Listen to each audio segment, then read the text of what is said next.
There is nothing unique about grief. Don't wear it like a special shawl, dear. No one is impressed, no badge of honor that.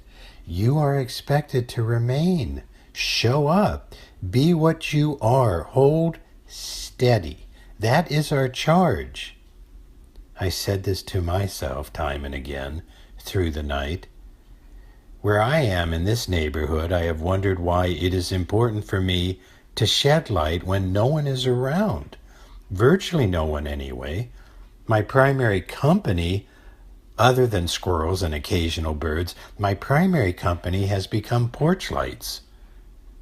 But I am near a house where a gentleman lives with his wife. I have seen them both. They walk at almost the same time each morning. For years, many years, they walked the dog. One day, there was no dog.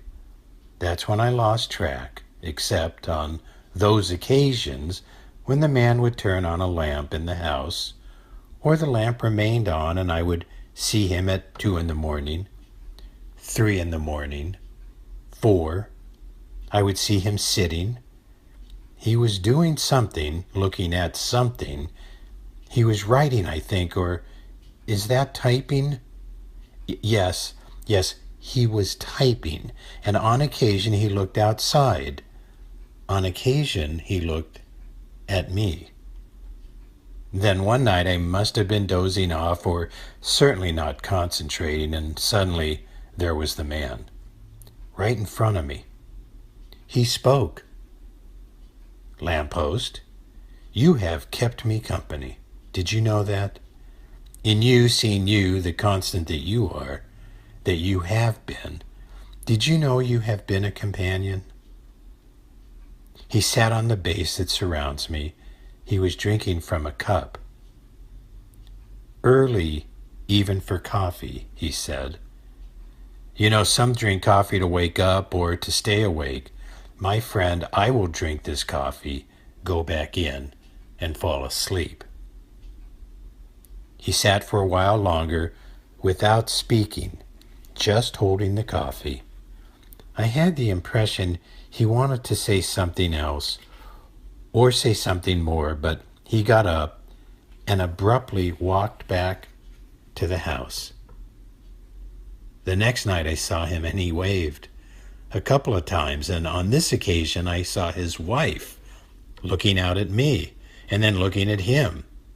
She seemed not at all certain what it was she was looking at or why. In fact, she pulled down the blind. A little while later, he pulled it up, and he winked. They still walk together, just about the same time every day. I worry if I just see one of them walking, not the other. It is always a relief to see both of them walking together. The light does not go on as often in the middle of the night now. Not sure why. The man never came back to talk to me again, except once. He had a container of some kind. He sat at my base and clutched it with both hands. He said something to it. He talked to this container. It looked like a gift-wrap box. Then he walked nearby, down the path a bit, and sprinkled its contents around. He kept talking, saying something. Tears were abundant, and gradually he cast the contents out of the container, across the lawn, the bushes, the trees, the other plants, and over the soil. When he walked by me into his house, he had a very, very serious look on his face.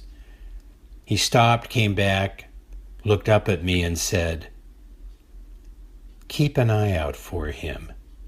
His spirit is here."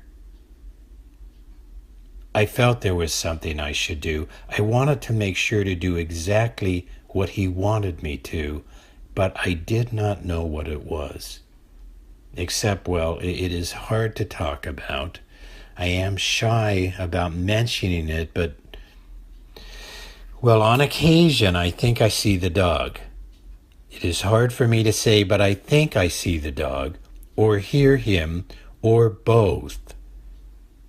Maybe he is right here, waiting to go on a walk, keeping an eye on the house. Like I said, the light rarely goes on in that window during the night anymore. The man and the woman walk together. She sometimes does look up at me, with what seems to be a question in her mind, but she never talks out loud. He shrugs. I do notice he puts his arm around her more now than before, and often they hold hands.